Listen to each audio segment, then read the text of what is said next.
Hello and welcome. This is Omar Torres, and you're listening to Pop Therapy, a podcast that explores the intersection between psychology and pop culture. There's so much to unpack, so join me and let's get started. Well, if it isn't another week and another episode, hi, it's me, your friendly neighborhood therapist, and recently I watched the movie The Materialists with, or is it The Materialist, with Dakota Johnson. Spoiler alert, okay? So this movie came out like 2 centuries ago. So if you haven't watched it by now, I don't know what you're waiting for, but I'm going to talk about that movie. So if you want to watch it first, then you can come back here. I don't want to ruin it for you. But basically, the movie is about a matchmaker living in New York City. And I'm going to oversimplify it, but it's a matchmaker living in New York City. And she basically has to choose between 2 men in her life. Chris Evans, who represents this sort of humble beginnings part of her life, right? Like Chris Evans is a struggling actor in the movie, doesn't make a ton of money, lives in New York. And Dakota Johnson is very motivated by money in the movie. That's why the movie, I guess, is called The Materialist. So there's Chris Evans, who represents her past. And then there's Pedro Pascal, who's this like super mega wealthy, like financier or something. I don't even think they necessarily mentioned what he did, but he's super wealthy, and they really drove that point home in the movie. And essentially you see Dakota Johnson going back and forth between like who is right for her and why. And the movie talks a lot about the fact that Dakota's character does a lot of like math in her head. Like, it's like a point system that she uses to talk about people and talk about their value and to talk about their compatibility. And, not surprisingly, at some point, in the movie, she realizes that people aren't numbers and, blah, blah, blah, blah, blah. So it got me thinking just about pop culture, the way pop culture tells stories around dating, the way pop culture talks about dating. And I was wondering, does pop culture, namely television and movies, but do television and movies get dating right? And I have to be honest with you, like I enjoyed the movie, The Materialist, right? Like I enjoyed it, but it didn't feel all that representative or reflective of what dating is actually like. I mean, there's some elements, of course, there's some elements that I was like, oh yeah, that seems pretty common. But overall, it did not feel like an accurate representation of what dating is like in New York, let alone anywhere else. And I just remember thinking, or I have been thinking recently about like, is there anything out there right now that accurately reflects what dating is like, or what it feels like, or what it looks like? And to be quite frank, I mean, the only TV show that I could think of off the top of my head, I'm sure if I gave it more time and thought, like I would be able to come up with something, but off the top of my head, the only thing I can think of, and now bear with me, is Love on the Spectrum, actually. I mean, that is honestly one of the few shows, and reality TV no less, that felt like it was doing a pretty good job by the folks on the spectrum on the show, and doing a pretty good job by like the world of dating in general, right? Like getting to know someone, meeting people, learning how to meet people, learning how to have conversations with folks you just met. These are people that are basically strangers, and the folks on the show get a lot of support and dating advice from a dating coach.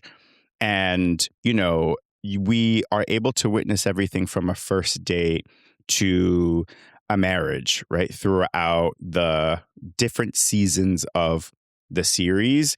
And that show to me felt like a pretty good reflection of what dating is like, even for folks that are neurotypical, even for folks that aren't on the spectrum. There was a lot about it that spoke to me about just dating and getting to know someone, and insecurities and fears and disappointments. And it all just like felt so human and real and accurate.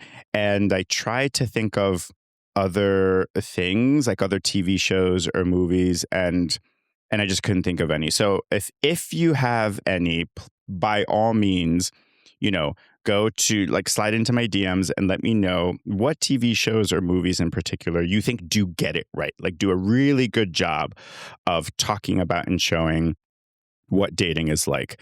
This is an excellent segue, I think, into me introducing our next guest. So I'm really excited to bring her on. She is a therapist in New York City, just like me. She is a clinical director of the practice, My Therapy NYC. She is a friend. She is a colleague. Please welcome into your hearts, Kimia Moghadam. Hi. Right back at you, my friend. I've missed you. Thanks for having me. My gosh, thank you. Thank you for coming on. I've missed you too. I missed the days when we got to like work in the office and gab together and stuff like that. Those were good days. Those were good days. It's been so, I mean, like a side note, it's been such a good feeling in my heart to see you climb the ladder and to be a clinical director now and just like crushing it in New York, doing your thing. I love seeing your like TikTok, like fashion moments. I'm like, hell yeah. She's out here healing people and looking amazing while doing it. Like, absolutely. You are amazing. This is why I need you in my life. This is it. Thank you. Thank you. So you heard me chatting a little bit about pop culture, specifically movies and television. The question that I posed to you is the same one I was thinking about, which was like, do present TV shows and movies accurately reflect dating? Like, what do you think and you can come from it. You can come at it from your own personal experience or from your clients. What do you think? What do you see? Good question. And but as you were talking, I was thinking, like, are there any shows that I'm watching currently that actually should? No. Well, Right. the answer is no. Yeah. I watched that movie actually, and besides Chris Evans and Pedro Pascal's hotness, I didn't find anything good about that movie. Really? So I have to say, it was so black and white. What is the choice between right. love or money? It felt very binary. So binary. And also, why is it so bad to want both? Right. And why is that my choice? It was, that is such a good point. So like, I definitely didn't walk away from the movie being like, oh my God, I loved it so much. I was like, okay, like fine. I like Dakota Johnson. I like her a lot as an actor. So I'm like, oh, I enjoyed watching her, and Pedro and Chris are always nice to look at. So I was like, okay, whatever. But you bring up such a good point. It really did pose this as if either you are in love and dirt poor, can't make ends meet, or you are mega wealthy, but it is just a business transaction and there is and there's no love involved. Which, to your point, I mean, you could absolutely have both, like for sure. Yeah. That's standards. But I do think that's the issue with pop culture. I do think, like, I grew up on Disney princesses. I grew up on that type of pop culture. Then the early 2000s hit, and it was a mess for everyone. Yeah. The MTV Next reality dating Oh my that came out. God. It was vicious. It was rough. You are bringing back so many memories. MTV Next. It was brutal. Brutal. Did you feel like dating was actually that brutal in real life? In my experience, it wasn't that brutal. I mean, don't get me wrong. We all have our moments. But it was like, damn, it was not like that. It wasn't quite like that. Yeah. Absolutely not. I think, like, obviously, I still think to this day it's not that bad in comparison to what we see on reality TV. Right. So, like, I mean, I hope that's not what's happening out there, but people are not going on dates and just like calling someone like, "Oh, I don't like that next." Right. Not happening, Yeah. thankfully. Yeah, thank God. Okay, that is good to know, and that's good to hear from you too. But and it makes sense because TV, movies, especially reality shows, they have like ratings and stuff like that that they need to contend with. But I do find that that we internalize a lot of that, and that for some of us, we do take what we see on reality TV and actually apply it to the dating world, which is just like a lot of unlearning that I have to help my clients with. What are some of the most common or more common either issues or questions that come up for you and your clients in regards to dating specifically? Good question. I think like what I always come across, or like the one common theme, and which I do think comes from a lot of it comes from pop culture, is the standards and expectations that we have Mm, around dating, mm, gender roles, what is acceptable, what we're needing, what we're looking for. I constantly hear people have called me unromantic, and I take that. That's fine. But if yeah. you come to me and say like I'm looking for fireworks and the spark, I don't know what that is. Yeah. Like, put that into actual words. What does that look like? Yeah. Oh my God. Like, I think that's the pop Kimia. culture. We just wanna be Yeah. swooped away Yeah. and feel fireworks and all these, like, drama and the stories. That doesn't happen in real life. Yeah. Like, an Yeah. actual healthy relationship probably is boring. I don't know what the spark is. Right. That's your anxiety. That's your fight or flight telling you, "You gotta run. This is not a good thing." Oh my God. Preach, preach. Okay, I'm just gonna hand the mic to you and you just take it from here. Wait, I'm obsessed with that because of course I hear that a lot too. And it's so fascinating because I agree. I think pop one of the like most long lasting pop cultural influences that I've seen for decades is this idea of the spark. This idea that you quote unquote just know. I'm using air quotes, only Kimia can see them, but I'm using air quotes, but that you just know that when you meet the person you're supposed to be with, that again, it's immediate, it's instant, and it's certain. And that, there's a lot that's changed over the years in regards to our relationship to dating and love and our expectations. And I feel like we understand a lot more now and all that good stuff. And yet, this is like one of those remaining pieces that I keep. It's like a fossil. It just like won't go away. It's like been around forever, forever. And this is like the one thing. I mean, I've even helped clients. Help is a strong word, but I've even gotten clients to coming around to getting rid of like gender norms around who has to pay. Like that's been easier for me. Like clients that I've worked with have been much more open to like, oh yeah, it doesn't always have to be one person or the other, and there is a way of like making it feel balanced or whatever, right? That folks are more or open to expanding on. This spark thing, it just won't go. It won't die. It won't You go away. gotta go. Let it die. Let it How so how do you help clients navigate this concept? And what do you help them, or what do you try to help them understand when it comes to this idea of the spark? Good question. I'm still working on Yeah. it. But I heard you were touching on it a little bit earlier. I mean, like you were on a yeah. roll. I mean, I honestly get very heated about this conversation, and I tell my clients, I'm like, just help me understand what that actually is. Like, you Right. can't, it's vague. It's like just a statement that I don't know actually what that looks like. And I Right. don't think my clients, or even like everyone in my life, Yeah. what is it? Break it down. Like when you say like you want to feel the spark, what is that? Is it like a physiological symptom in your body? What are Mm, you envisioning for yourself? Where does that idea even come from? Like I really want to understand like people's idea of relationships and dating. And when you ask these questions, a lot of it does come from pop culture and what they've 100%. seen growing up and the stories they've heard. Right. So it's like kind of breaking down the spark into tangible values when it comes to dating and needs and wants to Right. make actually understand what that is when they say it even to themselves, I'm looking for the spark.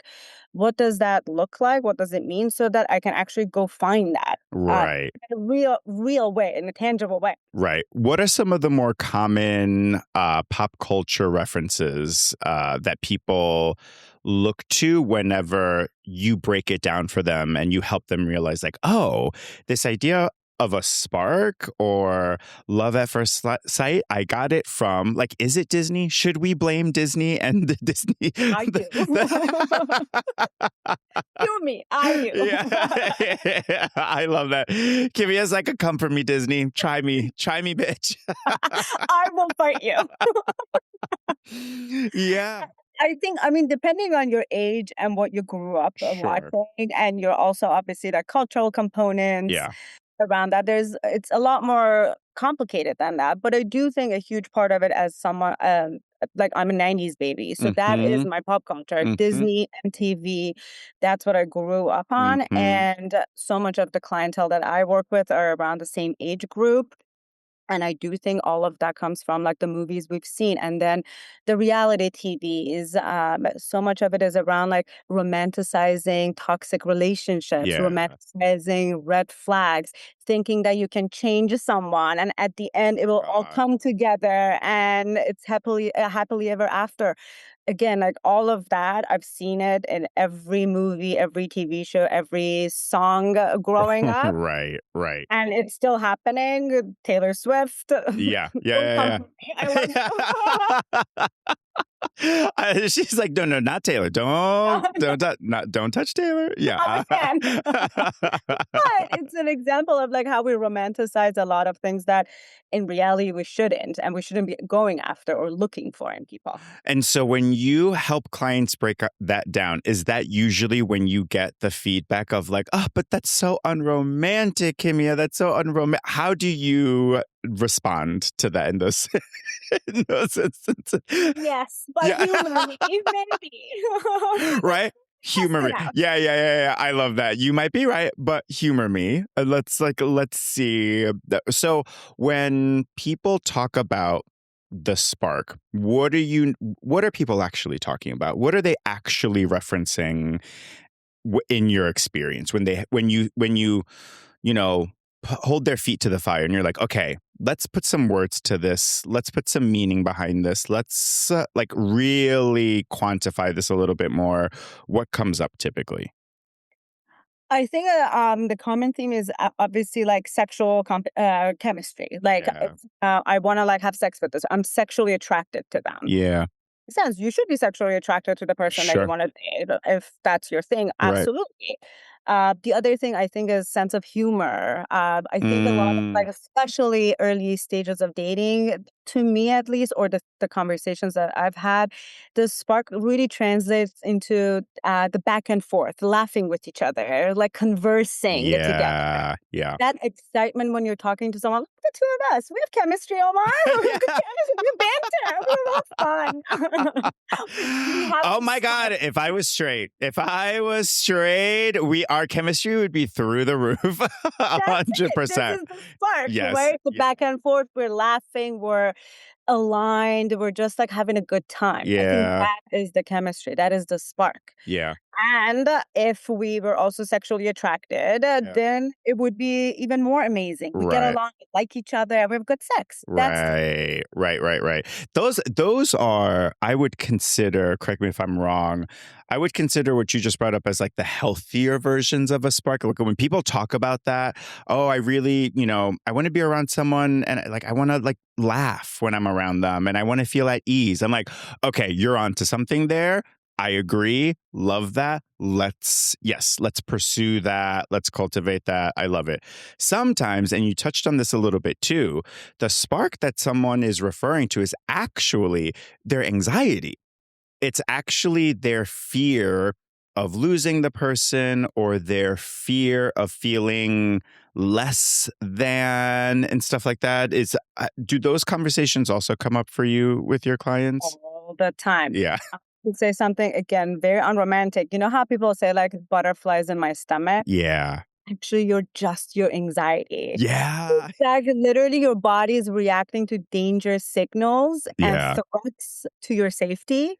Oh, They're not wow. butterflies. Yeah. They are literally your body trying to escape something. Right, it's an alarm, right? It's literally an alarm. It's Yeah. telling you the person sitting in front of you or the person talking to you is not good for you. Right. But because of pop culture, we romanticize it, and instead of tapping into it as anxiety and trusting your gut, we have like packaged it into butterflies Yeah. Yeah.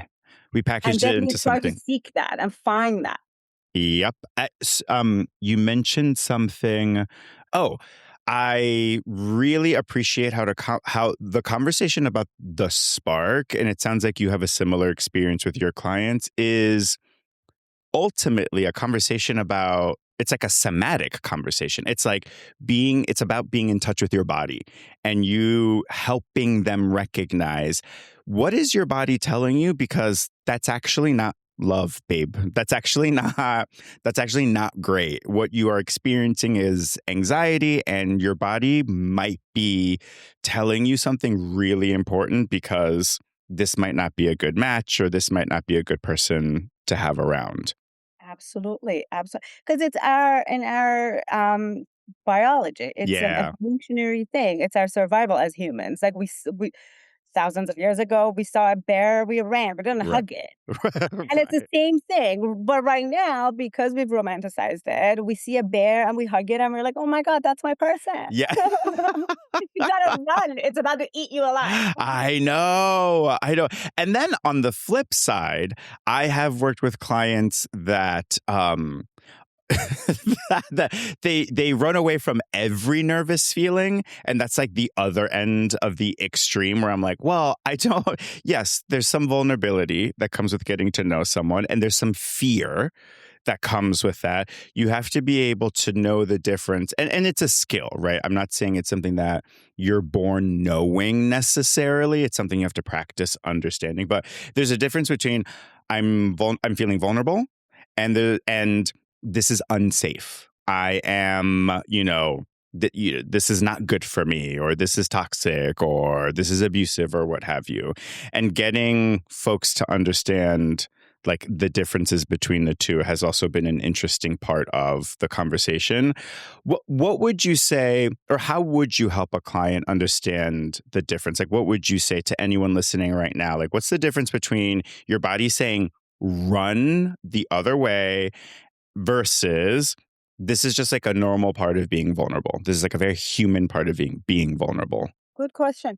I think when you notice something happening inside, I think that's just worth sitting with and A exploring 100%. and understanding like, is this like my body telling me to run, or is this just my own fear around like rejection or closeness, which ties into all the bad experiences I've had in the past? So I think like I wish there was a good answer, but it's like just notice what's happening inside, and before you make a decision based on that reaction, just sit with it, figure it out. And you could be wrong, and that's okay. Leave Right. some room for being wrong, but don't immediately react or jump to conclusions based on the first thing you feel inside.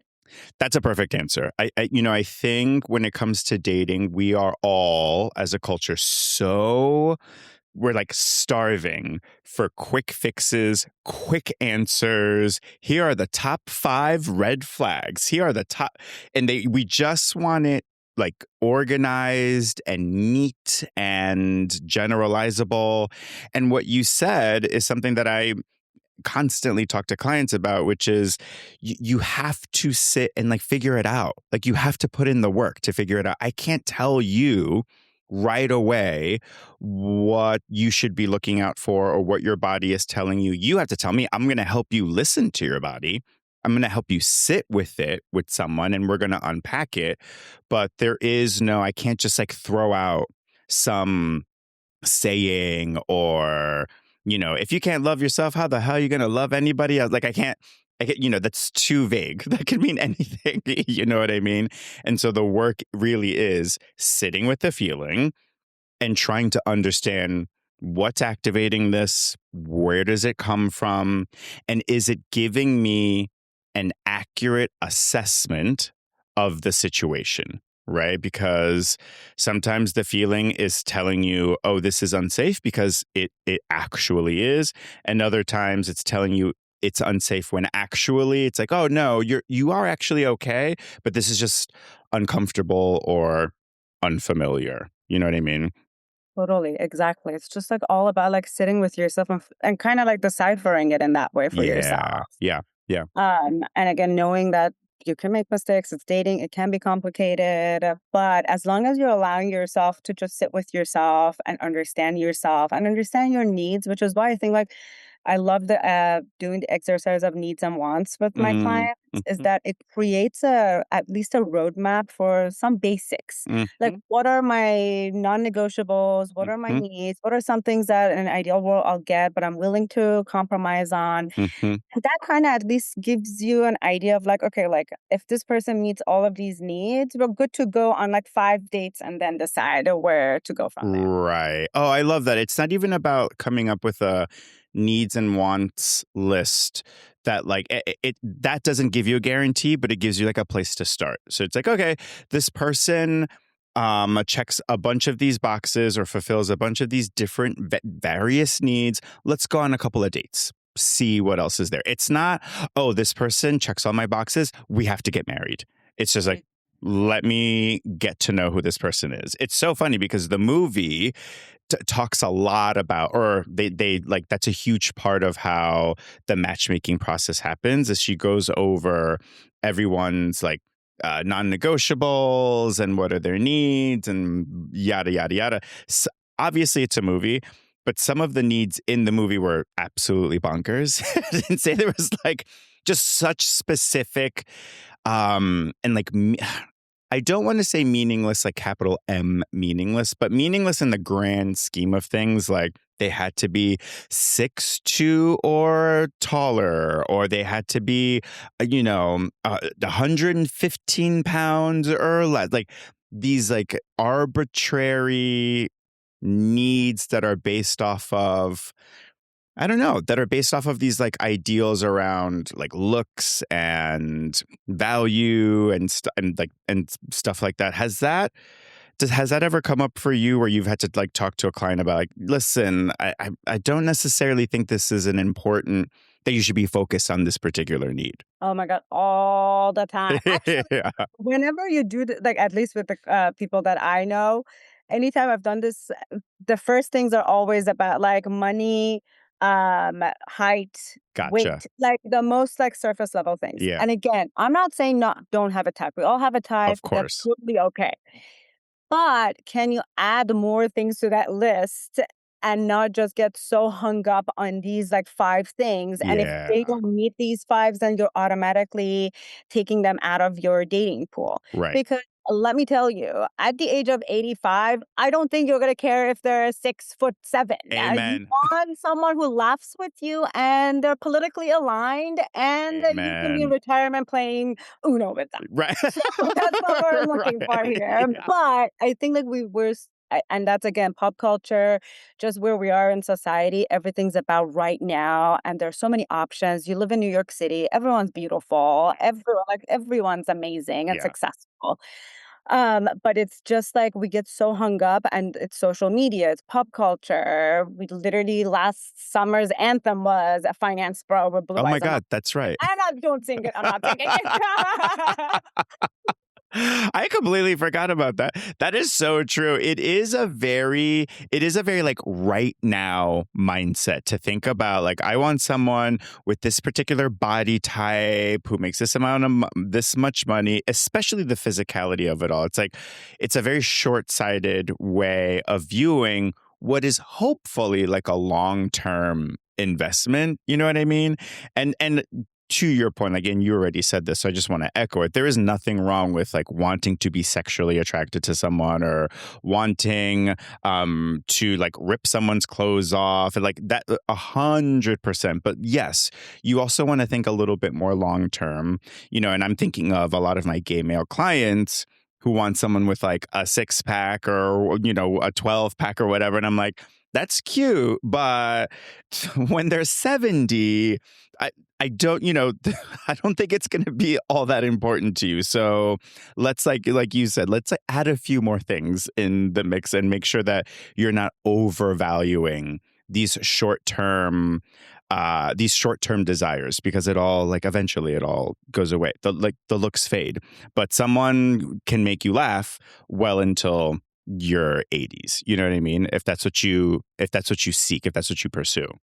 And the interesting thing is, like, we are so quick to have very specific needs around physicality or like finances or a job title, but we forget about a lot of fundamental things like religion, politics. Does Mm, someone want to get married or not? Do they want kids or not? mhm. The family history, Yeah. the friendships. There's so many different things that you actually need to be aligned with someone in Yeah. order to a relationship that we are not even thinking about. Yeah. So do this exercise with my clients. I really try to go from like all angles and make Okay. sure it's holistic list. Mm, I have to emphasize that this list is specific to wanting to date for right. relationships. If you want to have sex, don't have a list. But this list Yeah. is not for Yeah. that. If you're Right. having sex, find your 6'7", 12 pack man. Amen. Love that for Amen. you. Go for it. Yeah. You don't need that type of list for having sexual relationships with people. It's Right. more about like if you're trying to date and be in a relationship and have a partnership with someone, it needs to go beyond looks. And That's such a good distinction to make, right? That this list is probably a little bit more helpful for those seeking something long term. But if you are only looking for sex or something casual or a one night stand or what have you, throw the list out. Just have at it. Do whatever. Like, go for it. Like you said, get your 12 pack, man, and have the best night of your life. That's, again, a really helpful distinction to make. You brought up political values as something that is worth exploring and considering when dating somebody. And we touched on this a little bit last time we hung out, but we were talking about how the role that politics has played in dating. And it's something that, and I love your thoughts on it. It seems like a more recent development where I am hearing and seeing way more women say things like, who did you vote for before deciding to go on a date with them? Is this something that you're noticing as well? Like, can you speak on it a little bit? absolutely. I think it's a great thing that people are talking about right Hmm. now. And I love that we are. Again, I'm not saying that you need to, and to each their own. I'm not judging. Like, Right. whoever you want to date, a lot of people also don't care who their partner votes for because of Hmm. their own political stance. Right. So that's fine. But you have to have these conversations. Like, whether Hmm. it matters to you or it doesn't matter to you, Mm, it's important to be aligned with your partner. And both of you could be just like you don't vote, for example. But right. as long Right. as both of you are aligned on whatever that political stance is, that's important. I think politics, religion, these are fundamental values. And you gotta be aligned with your partner. It's same like values around kids. Like I work with so many couples that they're married years into their relationship. They're just starting talking about kids. One doesn't want kids, the other one does. I'm Oh, like, wow. That's so I mean, you challenging. should have had this conversation a long time ago because Yeah. now it seems like we're at an impasse and we have to convince someone to get rid of their core value. Mm. A lose lose for everyone here. Yeah. Yeah. I've appreciated seeing way more people take political value, like take more stock in political values, especially women who are like, I'm not going to date you if you're going to vote for people that are going to take my rights away. And I'm like, absolute, like, oh, right. Of course. Of course. In the same way that I wouldn't want to spend time with someone if I knew that secretly they were like, oh, you're going to hell. I'd be like, okay, well, we're not going to hang out then. I'm not going to spend time with you. I don't care how nice you are to me. I don't care. But if in the back of your mind, you're like, oh, Omar, you're gay. And according to my religion, you're going to hell. And I think you're going to go to hell. I'm going to be like, okay, well, I guess I'll see you around because I'm not going to spend time with you. But I am seeing way more women, especially just like feel more confident and are like leading with that because they understand like how high the stakes are. I mean, I just feel like I don't know, personally, I just think like whoever at where we are right now in the political climate that we are, the person that you're voting for tells a lot about you as a person and the Mhm. values you hold. Mhm. And I'm not going to date you if you're voting for someone that is actively working against my entire gender. Right. And if you're okay with that, that means that you probably hate women. So I Yeah. don't think we're gonna be It's friends. not going to work out. Right. It's It's like that black and white for me. I mean, working against your entire gender and working against your entire existence. Do you know what I mean? Like that is what's so wild to me is when I see individuals kind of be surprised or get upset by that. I think to myself, oh, I don't think you're understanding what this means for the other person. Like this is a political system that could potentially ruin their entire existence, or a political system that can take away all of their rights or just like make life so much harder and shittier for them. And I'm like, of course they're not going to want to hang out with you. Like of course they're not going to want to date you if that's where your values lie. So it's been good to see that conversation happening a lot more amongst people. And you know, and it doesn't always end well, and that's fine. You know what I mean? It's like, yeah, that's okay. Like it doesn't every single interaction doesn't have to end in a date, and that's okay. And like take your time. There's no rush, there's no urgency. I would rather someone take their time and find the person they want to date later on versus rushing into something because they think time is running out. Absolutely. And to me, like going back to the wants and needs list, I think like if you put political and religious values as one of your needs, I think the more confident you are in the things that you absolutely need and your own value system, it becomes so much easier to weed out the people that it's just like not meant to be. Mhm. And that is key. I think dating gets so overwhelming and complicated if you don't know what you want. If you don't know who Right. you are, what is important to you, and what are your non-negotiables and why they are. Like a lot of my clients say a lot of needs, but I kind of like explore every item with them. Why Yeah. is this? Where did you learn this? Right. This is so important. What does this mean? Mhm. Uh, and it's important to know yourself in that way, in a very honest way, Mhm. and be confident in that value system so that you lead with that when it comes to dating and Right. finding a person. And it just like quickly you're weeding out the ones that are just not a match for you. Right. Right. Don't waste your time. Yeah, you're like improving the quality of the pool that you're working with. What are some of the most common either trends or traits or behaviors of like some of the most successful couples you've worked with or have been in close proximity to? Like what are some common themes you notice among really healthy successful couples? And when I say successful, I don't necessarily mean like they're together until they die, like The Notebook, but just like couples that work really well together, couples where you're like, oh damn, this is a really good team. Like what are some common themes that you see? I genuinely think like when they're aligned on fundamental values together. Mhm. Mhm. Because they can bicker about life stuff, Yeah. day-to-day stuff, but at the end of the day, they are very much the same when it comes to their core value system, their Yeah. moral compass, their ethics. Yeah. If that's aligned, then you can easily maneuver day-to-day stuff that Yeah. Yeah. you don't have to fight over fundamental things with each Right. other. I'm sorry, I was just going to add to that. I also find that couples that have a constant open line of communication do really, really well. So like the more, and it's tricky because I'm not saying that you have to talk about everything every day all the time. That's overwhelming. But the couples that have like a weekly check-in or a bi-weekly check-in where they're like, hey, let's talk.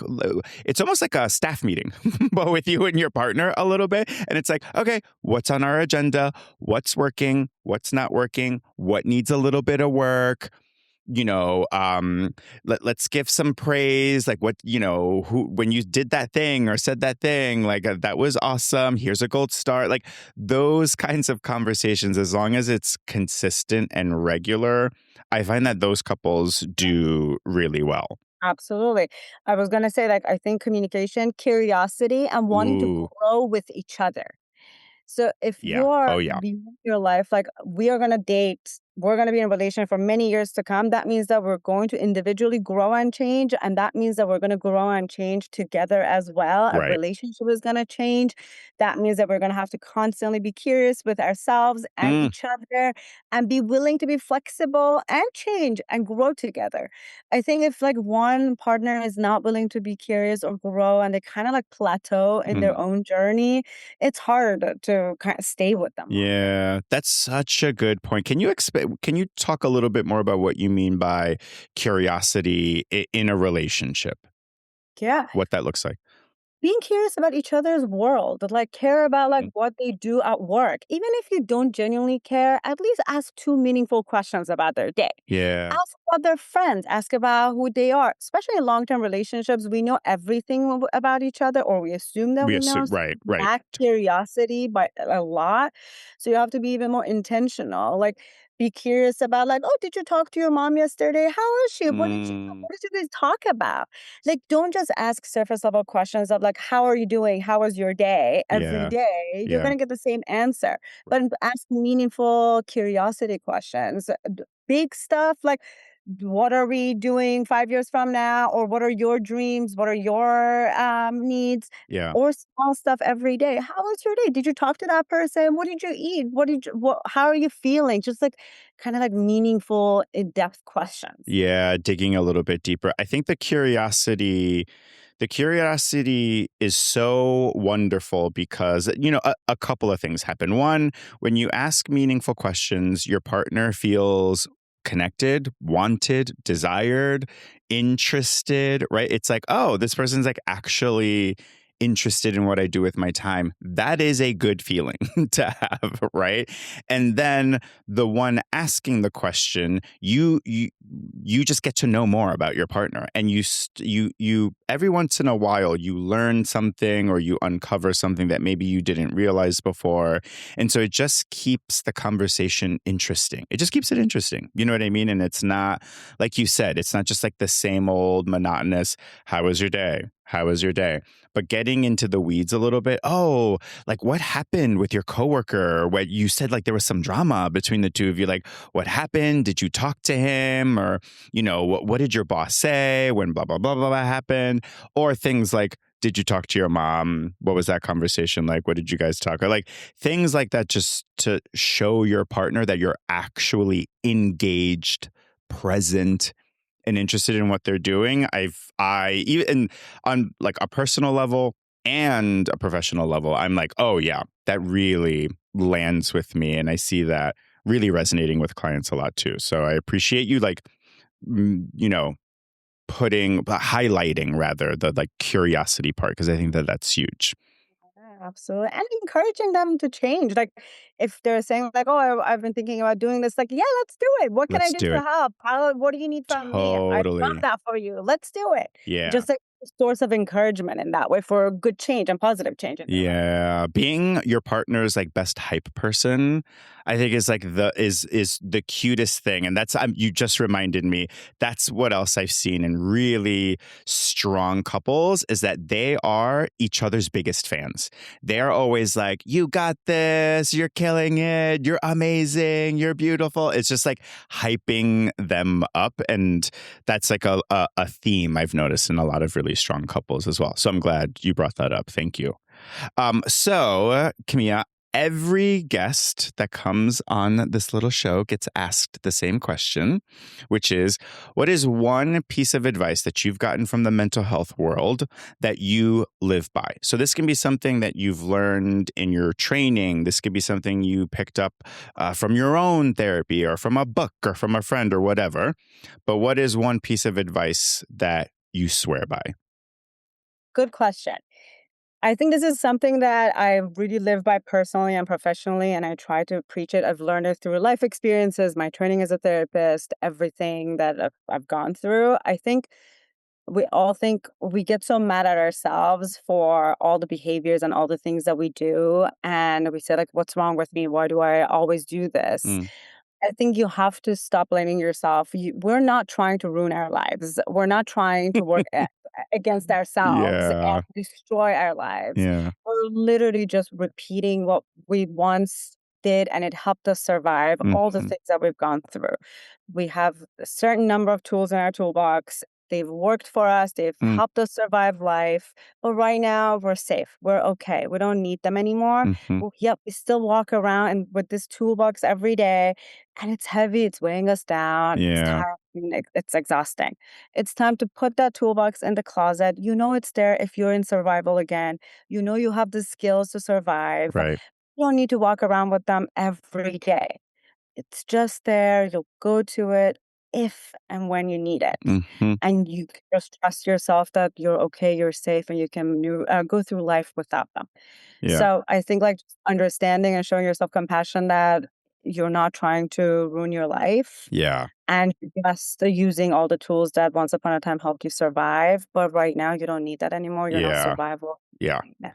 I really appreciate that because we often talk about tools and what's in our toolkit, and for obviously for very good reason. I often think that we don't talk enough sometimes about the tools we don't need anymore, actually. And there's a lot of tools that we picked up along the way, to your point, in order to survive, in order to get through a challenging moment or period or day or what have you. And then we keep using that same tool, that survival tool, in our day to day when we don't need to. So I think taking a look at your toolkit and being like, okay, what I need to reassess here. What are the tools I'm going to keep? And what are some of the tools that I think I need to retire, maybe, or I need to give them a break? I don't really need to use them anymore. And the way you phrase it, I really appreciate too, because it's like, yeah, we I think it's good to look at yourself and be like, I am not trying to ruin your life. Like I am not like so be kind to yourself and be compassionate. Like you're on the same side as yourself. You're on the same team. So, treat yourself like a team member, like a proper team member, and just like take a look at some of your old tools, and again, maybe retire some. You might not need them anymore. I really appreciate that. Thank you Lock them so away. yeah, yeah. Lock them away. Yeah. Yeah. Don't throw them away because I feel like it's good to remember. Like, oh my God, remember when I did that? Like, okay, good. It serves as a reminder, like, don't do that again. You know what I mean? That is so true. Kimia, where can people find you if they want to check out your work or if they even want to reach out to you to work with you? Where can folks find you? Absolutely. You can email me at Kimia, Kimia, at mytherapynyc.com. My Instagram, it's Kimia's World, obviously. And yeah, those are the two ways to reach out to me. And also, it's my full name, Kimia Moghadam, on LinkedIn too. So several ways to reach out to me. That is awesome. And again, if you want to check out some top tier fits from this woman, you need to go to Kimia's World. You need to check it out. Your outfits, I am like, you just knock it out of the park every single time. You know what? I've decided right now. This just came to my mind. I'm gonna have you back on. I'm gonna do like a psychological fashion episode. So I would love to have a mental health professional also comment on fashion. So you've heard it here first, folks. I'm gonna have you back on. But I'll yes. be here. One of my favorite topics to talk about, the intersection of fashion and body image issues Oh my and gosh. overcome. Oh yeah. Okay. So it's settled. It's settled. You're coming back. Thank you so much. I so appreciate your time. I know how busy you are, so it means a lot to me. I appreciate it. Folks, as you know, I am a therapist, and so is Kimia. But this is no substitute for good old fashioned therapy. So take what's useful, leave the rest, and don't forget, therapy makes you hotter. Bye.